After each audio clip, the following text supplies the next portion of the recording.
حدیث پاک جو روایت آئی ہے وہ یہ آئی کہ حضرت عبداللہ بن مسعود رضی اللہ تعالیٰ عنہ راوی ہیں کہ فرشتوں سے اللہ پاک نے جب ارادہ ظاہر کر دیا کہ میں زمین پہ نائب بنانے والا ہوں، تو اللہ نے جبرائیل امین سے کہا کہ زمین پہ جائیں اور وہاں سے کچھ مٹی لے کر آئیں۔ جبرائیل امین زمین پر آئے تو زمین نے کہا میں اللہ کی پناہ مانگتی ہوں کہ مجھ سے کچھ کم کیا جائے یا میری کوئی چیز خراب کی جائے، میں اللہ کی پناہ مانگتی ہوں۔ یعنی زمین کا موڈ نہیں تھا کہ میری مٹی کوئی لے کے جائے۔ جبرائیل امین نے دیکھا کہ اللہ کی پناہ مانگ رہی ہے، واپس آ گئے، مٹی لیے بغیر آ گئے۔ باری تعالیٰ وہ تیری ذات کی پناہ مانگ رہی تھی تو میں واپس آ گیا۔ اللہ پاک نے اس کے بعد پھر حضرت میکائیل علیہ السلام کو بھیجا، تب بھی زمین نے وہی بات کہی اور میکائیل واپس آ گئے۔ پھر اللہ پاک نے حضرت اسرائیل علیہ السلام کو بھیجا، انہوں نے مٹی کی بات سنی مگر اس کو قبول نہیں کیا، وہاں سے مٹی لے کے آ گئے آسمان کی طرف۔ تو اس طرح زمین سے مٹی گئی۔ اب روایات ان کے اوپر بڑی بحث ہو سکتی ہے، یہاں تک آئیں کہ یہ مٹی کہاں سے اٹھائی، مگر وہ تفصیلات ہیں جن میں پڑھنے کی ضرورت نہیں ہے، اس سے ہمارے لیے کوئی بنیادی ہدایت والی اس میں بات نہیں۔ جو مٹی جمع کی گئی تھی چونکہ وہ زمین کے مختلف خطوں اور جگہوں سے اٹھائی گئی تھی، اس لیے اس کے اندر انسانوں کی جو صورت ہے، جو سیرت ہے، جو نفسیات ہے، جو طبیعت ہے، چونکہ مٹی میں ورائٹی تھی اس لیے انسانوں کی صورت و سیرت کے اندر بھی ورائٹی پیدا ہو گئی، سب لوگ ایک شکل کے پیدا نہیں ہوئے۔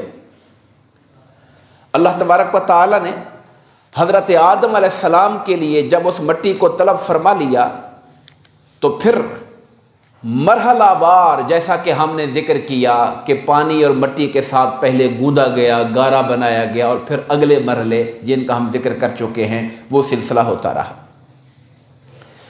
اللہ تبارک و تعالیٰ نے یہ جو کائنات سماوی ہے، باقی کائنات، انسان کو عالم صغیر کہتے ہیں، باقی کائنات کو عالم کبیر کہتے ہیں۔ انسان بھی ایک چھوٹی دنیا ہے، باقی دنیا تو ہے ہی ہے، وہ بڑی دنیا ہے۔ انسان اپنے وجود میں ایک عالم صغیر ہے، ایک چھوٹی دنیا ہے۔ اللہ پاک نے عالم کبیر کو بھی مرحلہ وار پیدا فرمایا۔ وہ اس بات پہ قادر ہے کہ امر کن کہے اور چیزیں بن جائیں، مگر وہ چیزوں کو ان کا جو ڈیو پروسیس ہے، اس کا جو زندگی کے اندر چیزیں بنائی جاتی ہیں، اللہ تعالیٰ نے بھی اس طرح سے، آپ کہہ سکتے ہیں کہ رب کائنات کا سب سے بڑا کیمیا دان ہے۔ آپ کیمسٹری پڑھتے ہیں تو لوگ پوچھتے ہیں بابائے کیمسٹری، کیمیا کا بابا کس کو کہتے ہیں؟ لوگ کہتے ہیں ابو حیان تھا، فلانے تھے، مختلف نام لیتے انسانوں کے اندر، مگر اس کائنات کے اندر جتنے چیزیں پیدا ہوئیں جس کو ہم کیمسٹری کے فارمولے کہتے ہیں، ان کا خالق تو اللہ تعالیٰ کی ذات ہے۔ اس نے سب سے پہلے چیزوں کو انہی اجزاء کے ساتھ جو اس نے پیدا فرمائے تھے، اس کائنات کو مرحلہ وار پیدا فرمایا۔ قرآن کہتا ہے کہ اس نے زمین و آسمان کو چھ پیریڈز میں پیدا فرمایا، 6 ادوار میں پیدا فرمایا۔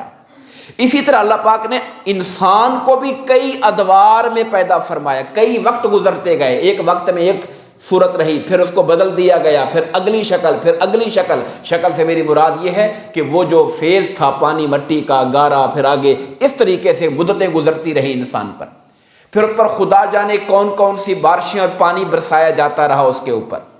یہ مختلف روایات ہیں۔ اس میں اللہ پاک نے ہمیں یہ تعلیم دی ہے کہ ہم بھی کوئی کام کریں تو جلد بازی سے نہ کریں، بلکہ اس کو مرحلہ وار پورے اطمینان کے ساتھ کریں تاکہ ایک پرفیکٹ اور کامل چیز سامنے آ سکے۔